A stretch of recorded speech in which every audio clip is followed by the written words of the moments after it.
Back once again for the renegade master. Back once again for the renegade master. Back once again for the renegade master. Back once again for the renegade master. Back once again for the renegade master. Hello my renegades and welcome back, and we are back into Love Island All Stars episode 6 and 7. Well, it's going to be episode 7 at the end of the day that we're going to be talking about, because episode 6 is just about the unseen bits. Me myself, I like to go in chronological order, so I don't skip out the unseen bits in that sense. I just let you know that there's the unseen bits there. Ain't really nothing for us to chat about, but if you want to watch them, you can watch them. But we'll then get on to episode 7. So before we do get into episode 7, all I ask you to do is please hit that subscribe button, please hit that notification button, so when you know I'm on and doing videos.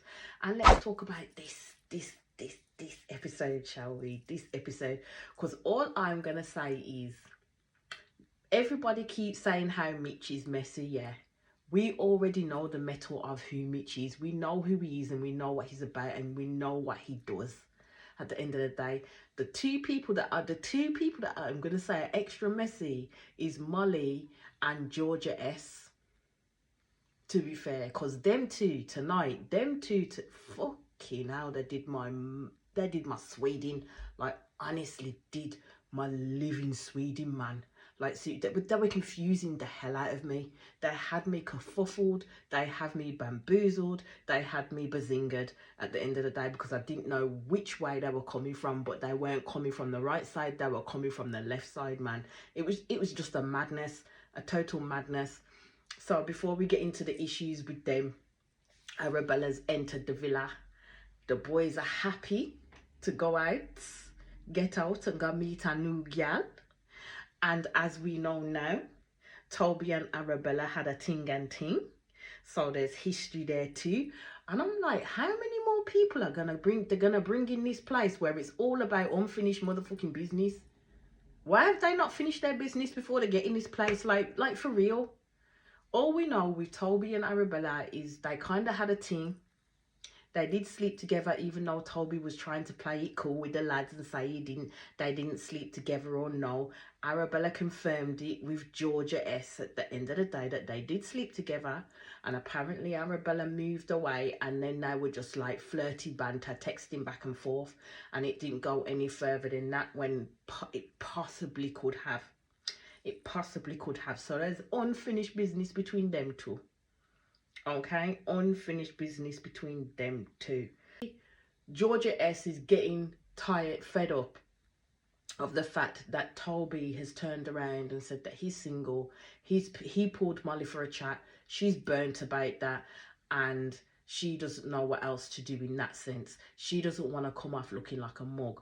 But my thing is you already agreed to the fact that you two were open. You know what, when these people say that they're open with each other, what they should actually do is sit down and explain to each other what being open means. Being open does not mean, yes, I'm getting to know you, but I'm going to put my all into you, but I'm not necessarily being open. At the end of the day, Georgia S didn't tell Toby where the freak her mind was at. So Toby was continuing to do what they agreed to do, and that was be open and get to know people.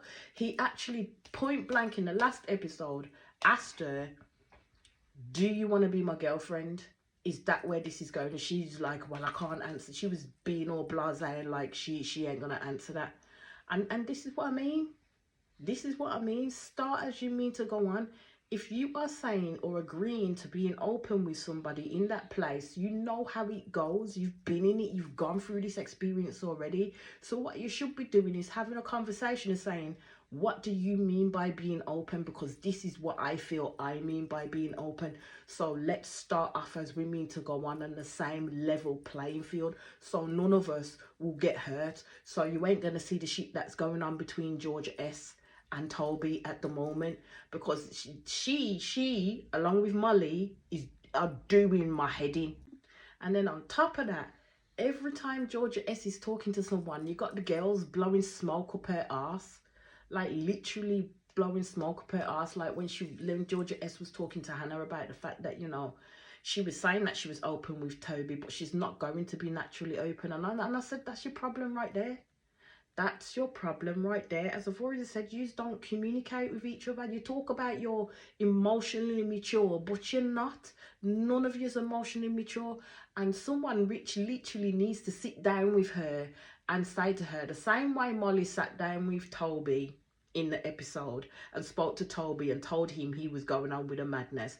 But at the end of the day, Toby was going how he was moving because he told Georgia S how he was going to move, that he isn't going to lock himself up or wife himself up with anybody within that villa just yet. Yes, he's wanting to get to know Georgia S again because they have unfinished business and there's a link between them two, but she's just gone off literally half-cocked because she invested herself.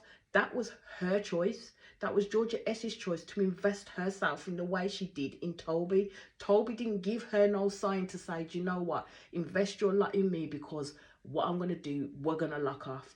When you say, oh, we'll speak to other people, yeah, this is essentially what it means. They didn't do that with each other.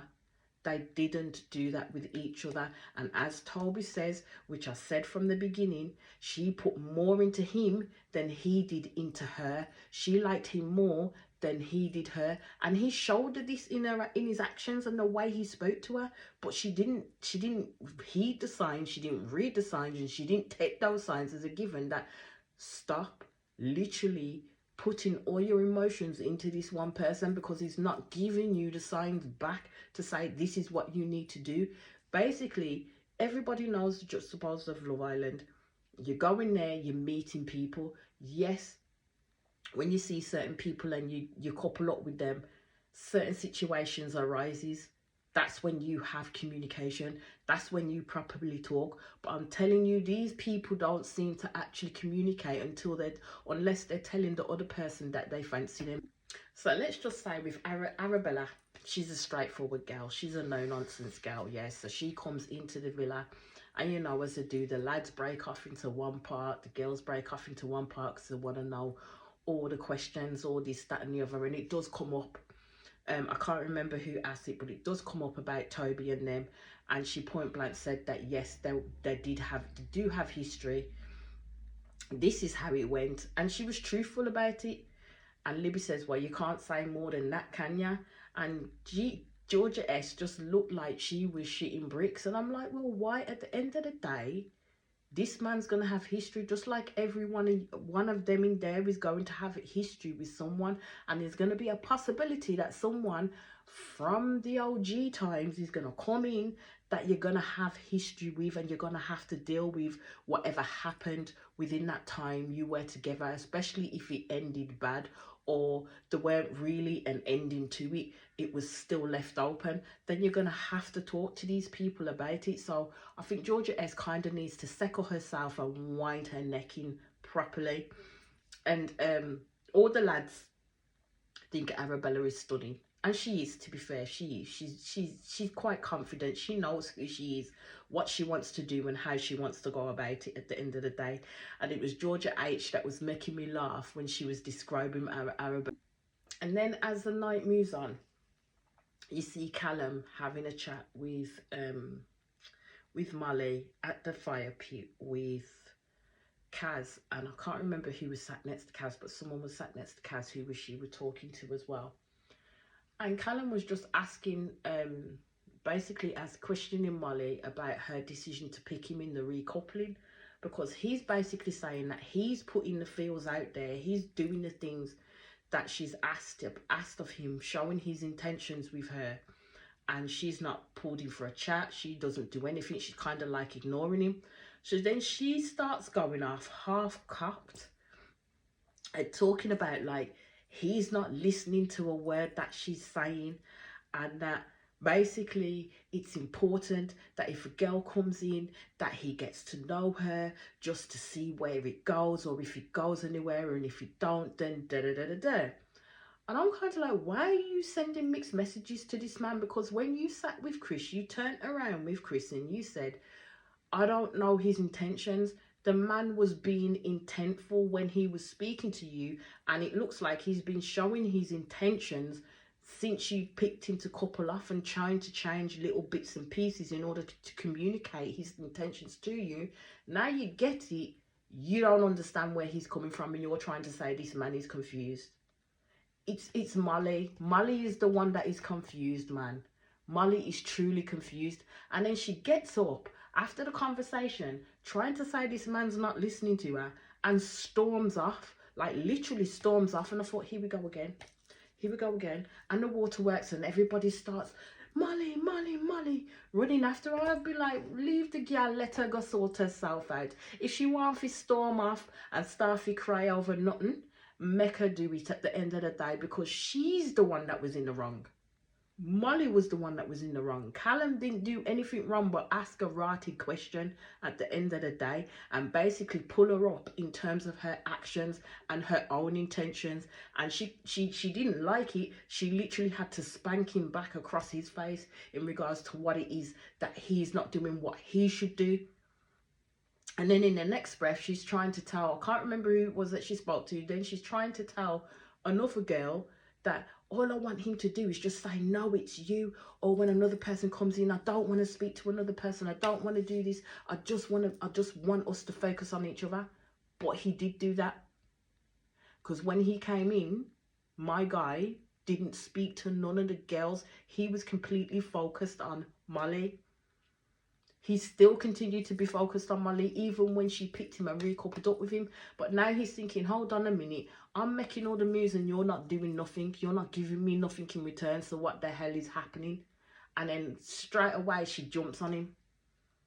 She jumps on him. The misunderstanding is hers, because she don't know how to communicate. She is not mature enough to deal with that conversation, because at the end of the day, if he can pick out things about himself that he knows he's done wrong and try to make changes, and she can't do that, and when she's had a lens thrown back in her face to say, actually, this is what you're doing, she didn't like it.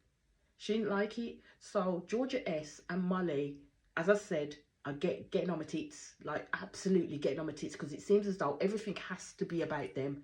Everything has to be about them. Their emotions has to be about them. How they're feeling has to be about them, and everybody else has to be involved with that as well. Like literally, she's telling the man to do one thing, and then when he does one thing, she don't like it. It was a head doer of an episode, like an absolute head doer of an episode. And again, they're all literally blowing smoke up Georgia S's ass, because Georgia S has now said she's single, basically consider her single. And I'm just like, you're only doing that because of the situation that you're in right now. Because at the end of the day, you should have considered yourself single when you first come in and you hooked up with Toby. Because Toby didn't give you no indication to say that he wanted to lock himself off with you until that person says, down the line, let's lock off. That's it. No talking to other people. We are just going to be about us. Yeah? Then consider yourself single.